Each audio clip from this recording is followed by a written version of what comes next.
in this video, this next one, what's the question? Question is, what is a reasonable amount of alone time for people to have? They're more introverted, kind of an individual versus couple. Right. What's my time? What's our time? Oh yeah, I versus we, you versus me, Or we. we. Right. So you know what we really get into on this one is giving ourselves up, giving up the ego. Awesome. I hope you guys enjoy this one. I hope it's helpful. Right. What's a reasonable amount of alone time for a person who is more introverted? What is the reasonable time to be you Right. and grow you? Yeah. And what is a reasonable time to grow us as a couple? Yeah. So there's always our underpinning, our foundation, and where we get our identity and we spend our time. And when people look at our life, they should see the priority first is our relationship with God. And then there's always soul care above that, right? We take care of ourselves. We tend to our healing. We tend to broken places. We tend to our sin. And we, have to take that time with God. And a lot of that looks like alone time in a lot of cases. Introvert or extrovert, whatever those labels are. Healing on the soul level does take place largely alone, in isolation. Not in isolation, but in alone time. It might require counseling if it's kind of at that level too. It may require processing, between us, and just going back and forth on, how we've hurt each other or what patterns we notice in each other, that kind of a thing. But the processing of it, there's alone time involved in that. So aside from like our relationship with God, not aside from because it's like critical, it's the most important thing. It's the foundation, it's the underpinning. Aside from that though, God and our soul care, after that, there is no me. There is no me. I have to, and I think this was another question that came up was what role does like the ego play in our relationship? And at the point where I say I do to you, literally on that altar, I sacrifice my ego. Right. I sacrifice my ego, and the altar's name, that's the altar of surrender. I have to say my life is no longer my own. And I start saying that even when we start dating and when we get engaged, to begin to say my life is not my own. But this is another part of the covenant, is to say like there's now there's no reserve chute. There's no backup parachute anymore.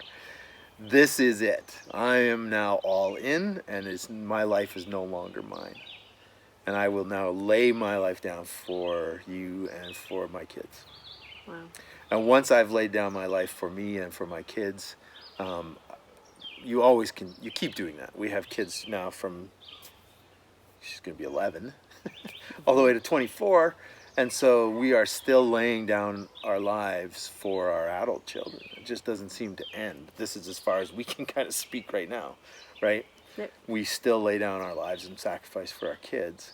But when God gives us more, we expand to, circles of intimate friends and to our community and our world, and so we then offer ourselves and surrender ourselves to larger missions as well. But our first and foremost mission is our world and our walk with God and our soul care, and then it's to my spouse and kids. And so there is no more I. There's no more ego. There's no I in marriage. There actually is an I, right in the middle of the word. But there's no I in marriage. Do you remember when we went to one of our couple's weddings? The poor priest, the whole homily, he was trying to get to a we. Oh, that was so painful. And he was waiting for the Father, community to like just bring please. it out for like 10 minutes. And that's what he was trying to say. Like, Yeah. it's an us. Yeah. And I mean, I guess I remember, so I guess it was effective that way. But it was so like. I remember because I died 1,000 deaths. I was like, okay, I get it. You ask 2 people and nobody's got the answer, then just give it up. Just go. But that was what It he was was so coming- long, yeah. It was. But that's what he was coming But he was at. trying to get at we, yeah. Yeah, he was, Which is actually. actually kind of remarkable that the whole crowd didn't get it, you know. No, like it was like trolling, you know. Yeah. But but that's a big sacrifice. Like that's a big deal, and I hesitate, you know, for people to say, oh well, if that's what it means, I'm not going to get married. No, because that's the joy of it all, is Yeah. to realize that your life is not yours. Even if you don't get married, freedom in your that. life is not yours. Yeah. Your life is God's. Mm-hmm. And your life is here to enact His hopes and dreams for you, you know? Like to live that stuff out. And it just too often looks like self-gain. It looks like ambition. It looks like careerism. Yeah. You know, it looks like personal pleasure. It looks like lots of hobby time, you know, that kind of stuff. And that's a great time before you get engaged or whatever, you know. Like that's all part of how we develop ourselves and stuff. But once we say I do, once we enter into that covenant, that really has to go away. Now the joy of it is that when I'm doing that for you, laying my life down for you, the hope is that you're doing the same for me. Yeah. And so I'm saying to you, I want you to be the most. I want you to be exactly who God created you to be. So go do this, you know.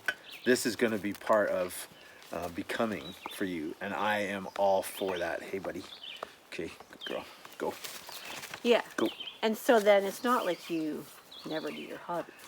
No. It's like yeah. you see that passion, you see that joy in my Yeah. eyes, And I want to see more. and so you're excited to Okay, go. offer your time so I can go do that, or offer Yeah. my time. But it's not done out of a I. Yeah. It's done out of a we, because by you being the most you can be, Yeah. I benefit, Yes. and you benefit from me being the most I can be. I remember at the camp a long time, actually, very long time ago, but I was working on my Bible timeline thing, and I was busy working on it, and you came in, and you're like, I just love to see when your eyes are lit up. Yeah. And it was so cool because I was like, oh, he sees my joy. Yeah.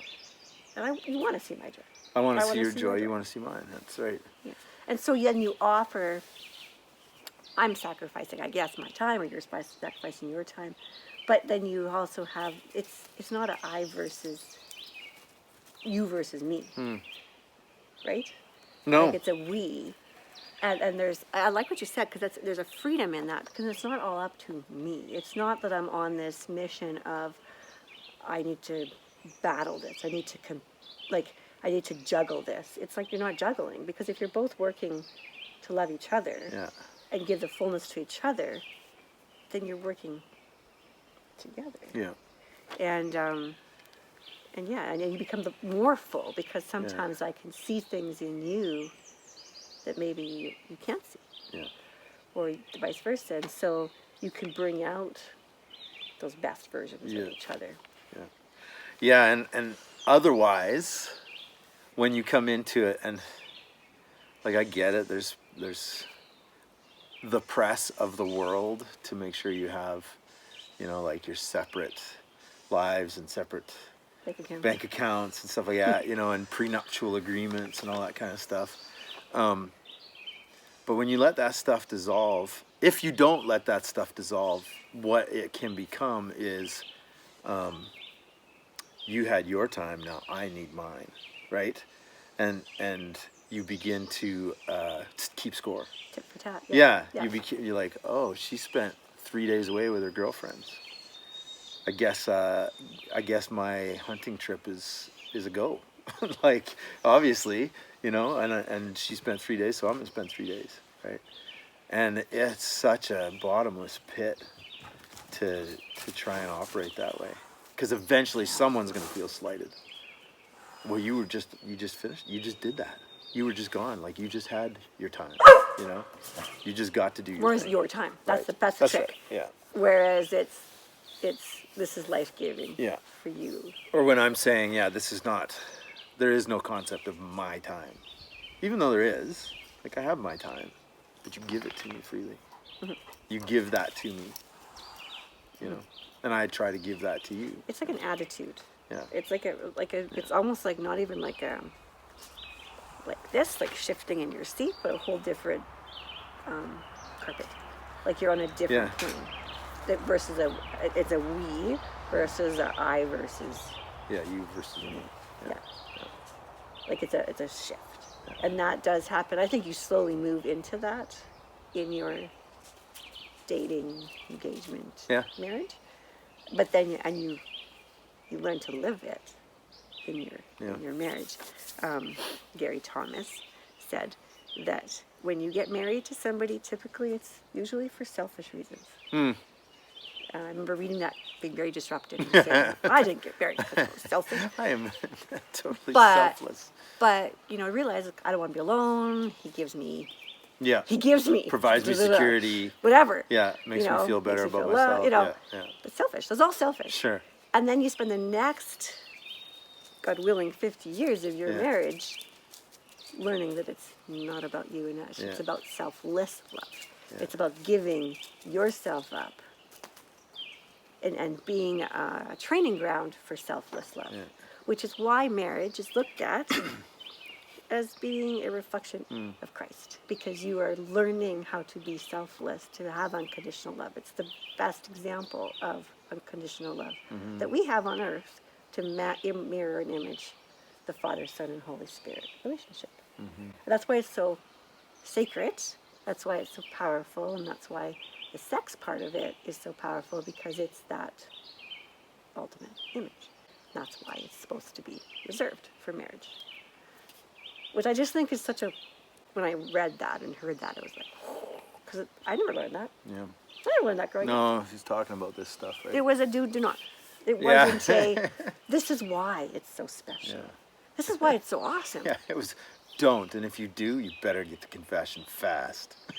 Which is not at all It's not- motivating. No, that's not inspirational. But this to me is like, oh, okay, it's so important. That's why it's so important. That's why it's so beautiful, because it's an image of that ultimate love. Is that hard? Of course. Yeah. Is it worth it? 100%. Yeah. Right?